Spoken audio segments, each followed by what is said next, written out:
தெலுங்கானா தனி மாநில கோரிக்கையை வலியுறுத்தி காங்கிரஸை சேர்ந்த 7 எம்பிக்கள் ராஜினாமா கடிதத்தை சோனியாவிடம் அளிக்க உள்ளனர்.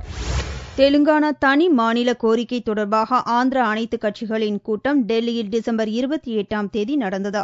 அப்போது ஒரு மாதத்தில் தெலுங்கானா கோரிக்கை மீது இறுதி முடிவெடுக்கப்படும் என்று உள்துறை அமைச்சர் ஷிண்டே அறிவித்தார். அந்த ஒரு மாத காலக்கெடு ஜனவரி 28ஆம் தேதியுடன் முடிந்தபோதும் மத்திய அரசு தனது நிலைப்பாட்டை தெரிவிக்காத காரணத்தால் ஆந்திராவில் கடந்த 3 தினங்களாக தெலுங்கானா தனி மாநில போராட்டம் மீண்டும் தீவிரமடைந்துள்ளது. தனி மாநில கோரிக்கை மீதான முடிவை மத்திய அரசு தொடர்ந்து இழுத்தடித்து வருவதால் தெலுங்கானா மாவட்டங்களில் இருந்து லோக்சபாவுக்கு தேர்வு செய்யப்பட்ட டாக்டர் விவேகானந்தா, சுகேந்தர் ரெட்டி உள்ளிட்ட 7 காங்கிரஸ் எம்பிக்கள் பதவி விலகப் போவதாக அறிவித்தனர். எம்பிக்களும் தெலுங்கானாவை சேர்ந்த காங்கிரஸ் நிர்வாகிகளும் கட்சி பதவியிலிருந்து விலகப் போவதாக அறிவித்துள்ளனர். காங்கிரஸ் தலைவர் சோனியாவை சந்தித்து ராஜினாமா கடிதத்தை அளிக்க 7 எம்பிக்களும் திட்டமிட்டுள்ளதால் டெல்லியில் காங்கிரஸ் வட்டாரத்தில் பரபரப்பு ஏற்பட்டுள்ளது. ராஜினாமா செய்வதில் இருந்து பின்வாங்குவது என்ற பேச்சுக்கே இடமில்லை என்று தெலுங்கானா காங்கிரஸ் தலைவர் கேசவராவ் தெரிவித்தார்.